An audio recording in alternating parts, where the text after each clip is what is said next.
안녕하세요. 지라르입니다. 책 언박싱과 1월 독서 계획을 얘기할까 합니다. 왜 이 얘기를 하냐면 요즘 제가 책 읽는 게 너무 귀찮아요. 책을 읽으면 좋은 점이 많죠. 하지만 저는 책을 꼭 읽어야 된다고 생각하지 않고 책을 읽지 않더라도 잘 살 수 있다고 생각하는 사람이라 독서의 귀차니즘을 심각하게 생각하지 않는데 제가 북튜버를 시작하지 않았습니까? 그래서 북튜브로서 최소한의 양심을 지키기 위해 읽어야 해요. 많이 읽질 못하더라도 읽어야 되지 않겠습니까? 무한 쇼츠 세카이에서 나와 읽을 겁니다. 그래서 책을 주문했고 이 언박싱과 함께 1월 독서 계획을 말하면서 월 말에 얼만큼 계획을 잘 지켰냐 확인하는 결산 영상도 만들어 볼까 합니다.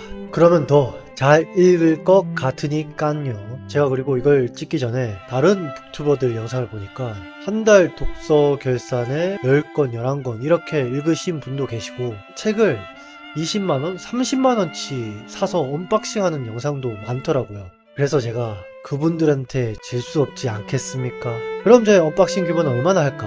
여러분 놀라지 마세요. 바로 22,500원입니다. 2권 주문했어. 2025년 1월 독서 계획은 제가 읽고 싶고 그걸 읽을 수 있을 만한 책이 한 3권 정도 있고 또 시간적 여유가 더 있으면 1권 정도 더 읽을까 해요. 그래서 그럼 총 4권인데 4권 중 2권은 밀리의 서재 있고 나머지 2권은 밀리의 서재가 없어서 종이책으로 구매를 해봤습니다. S24에서 주문했고요. 언박싱 해보면서 4권의 책을 소개해볼까 합니다.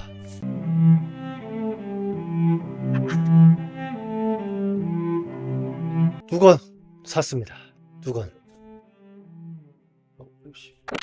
종이책은 2권입니다. 일단 첫 번째 책은 요 책이에요.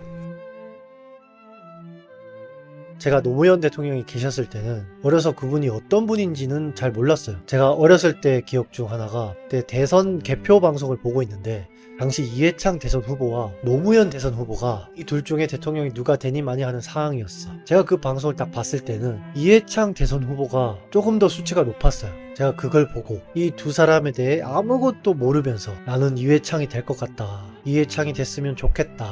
고 말했던 기억이 있어요. 그때는 그렇게 자세히 생각을 하지 못했는데 돌이켜 생각을 해보면 더 잘 되는 쪽을 선택을 해서 당선이 되면 거봐 내가 그 사람 될 줄 알았다니까 라고 제가 의스되려고 그 말을 좀 했던 것 같아요. 제가 노무현 대통령과 관련된 기억 중에는 그게 가장 첫 번째였어요. 지금도 정치를 잘 모른 채 살아왔었는데 최근 대한민국 시국과 관련된 영상을 보다 보니까 제 알고리즘에 조금씩 정치가 스며들더라고요. 그래서 정치 관련 영상을 보다 보니 한 번씩 노무현 대통령이 살아생전에 했던 말이 쇼츠에 뜨더라고요. 제가 그걸 볼 때마다 와 이분 진짜 말 잘하신다. 이 머리 나쁜 내가 무엇이 옳고 그른지를 단번에 알 수 있게끔 누구나 알 수 있는 단어로 명료하게 전달하는 느낌이었어요. 다 그런 건 아니지만 몇몇 정치인들이 토론하는 걸 보면 그게 맞는 말인가? 도대체 무슨 말을 하고 싶은 거지? 라고 생각이 들 때가 꽤 있는데 물론 제가 아는 게 잘 없어서 그러겠지만 이분의 말은 전혀 그렇지 않았고 듣자마자 이해가 될 만큼 명확했어요. 그러니까 말 진짜 잘한다 생각을 했고 제가 요즘 독서 모임을 여러 번 참여하면서 느낀 게 있는데 책을 읽다 보면 때로는 추상적인 단어를 사용하거나 단번에 이해하기 어려운 말을 할 때가 있어요. 그건 아마 내 머리가 책을 따라가지 못해 추상적인 단어가 명확하지 않는 문장으로 생각을 채우고 그렇지만 책의 내용이나 뭐 이상의 심취해서 생각의 갈피를 잃은 채 채운 문장들을 내뱉게 되는 것 같아요. 모르면 모르겠다고 하면 될 일을 구태여 공허하게 얘기를 해서 듣는 사람도 혼란을 주게 만드는 거죠. 그래서 그런 저의 무른 정신을 바로잡고 사실관계는 명확하게 핵심은 정직하게 옳은 것은 올곧게 바르지 않는 것에는 차갑게 그러면서 따뜻함은 잃지 않는 말을 배우기 위해 이 책을 샀어요. 그러니까 말을 잘하기 위해 이 책을 샀다. 두 번째 책은 장폴 사르트르의 문학이란 무엇인가. 저는 요즘 비문학보다 문학을 더 많이 읽어요. 그 까닭에 대해서는 제가 짧게 쇼츠로 만든 영상이 있는데 제가 관련 링크로 남겨둘게요. 어쨌든 제가 생각했을 때 문학은 전달력이 되게 좋은 것 같아요. 물론 모든 문학 작품이 그런 건 아니겠지만 좋은 문학 작품은 전달력이 높다고 생각을 합니다. 해밍웨이의 노인과 바다로 예를 들어보면 노인과 바다 같은 경우는 줄거리를 정말 짧게 요약을 할 수 있어요. 80일 동안 물고기를 한 마리도 잡지 못한 한 노인이 바다에 나가 몇 날 며칠을 밤을 새며 자신이 탄 조각배보다 큰 청새치를 힘겹게 잡았는데 오는 길에 상어떼를 만납니다. 결국 힘겹게 잡은 청새치는 뼈만 남게 되고 그 상태로 노인은 육지에 돌아오게 돼요. 이게 노인과 바다의 줄거리입니다. 이 짧은 줄거리에서 얻을 수 있는 교훈 이런 것들을 따져보면 자연의 경이로움, 노인의 끈기, 중꺾마 이런 거라고 말을 할 수 있겠네요. 근데 제가 이렇게 말을 하면 어떤 느낌인가요? 노인과 바다의 줄거리는 대충 그런가 보다, 교훈은 그런 게 있나 보다 라는 생각이 들 거예요. 아마도. 하지만 이 책을 읽어본 사람은 다 그런 건 아니겠지만 단순히 그런가 보다로 끝나지는 않을 거예요. 왜냐면 이 간단한 줄거리와 그런가 보다 할 수 있는 이 교훈을 저자 해밍웨이가 스토리를 입히고 그 스토리에 몰입할 수 있는 표현들이 들어가고 아까 느꼈던 그 간단한 스토리와 교훈이 이야기로 승화돼서 독자의 상상과 공감을 자극하게 만들어요. 청새치도 잡힌 와중에 참 끝까지 살려고 하는구나. 늙은 몸으로 몇 날 며칠을 밤새며 아무것도 없는 이 망망대해에서 청새치만 바라보고 있는 노인의 심정은 어떨까.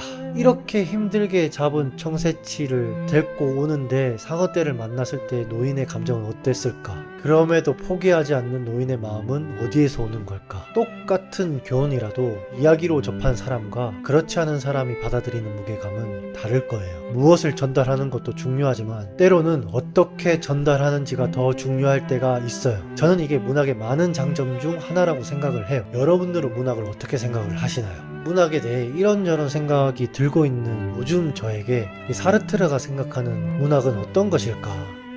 그런 것들이 궁금해서 이 책을 사게 됐습니다. 저의 책 언박싱은 여기서 마무리가 되고 이번 달에 읽을 예정인 밀레의 서재 책을 두 권 소개를 해볼게요. 조지 오웰의 1984.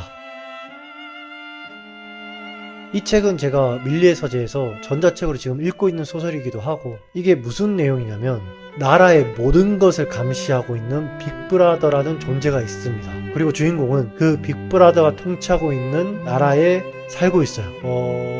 딱 여기까지 읽었습니다.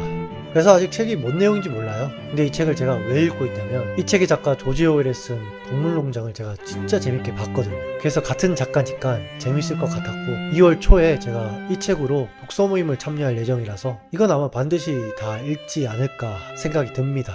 네 번째 책은 헌법의 풍경입니다. 이건 아마 이번 달에 읽을 시간이 되면 제가 읽을 것 같은데 아마 못 읽지 않을까. 아니야, 읽을 거야. 이 책을 읽으려고 한 이유는 요즘 시국이 안 좋잖아요. 정치를 모른 채 하고 살아왔지만 그게 편하면서도 마음 한켠에는 약간 부끄러움이 있었어요. 그래서 이참에 공부를 해보자. 어떻게 공부를 해볼까 생각을 했었고 일단 시작은 한쪽으로 치우치지 않고 건강하게 정치 문제를 생각을 하고 싶어서 이때 필요한 공부가 뭐가 있을까 생각을 하다가 우선 이 나라가 어떤 뼈대로 세워져 있는가에 대해 알아보자 생각을 했고 그 뼈대가 헌법이라고 생각을 했어요. 그래서 얇게나마 헌법을 끄적여 보려고 이 책을 픽을 했고 시간을 일단 만들어서라도 읽어보려고 합니다. 또 몰라요. 또 시간이 없다, 또 귀찮다고, 읽다가 어렵다고 때려칠 수도 있고 어떻게 될지 모릅니다. 하지만 지금의 저의 의지는 꽤 있기 때문에 오늘 이렇게 책 언박싱과 1월 독서 계획을 이야기해봤습니다. 제가 이 계획을 지킬 수 있을지 모르겠지만 지켜보려고 노력을 해보겠습니다. 오늘도 저의 영상 봐주셔서 감사합니다. 땡큐!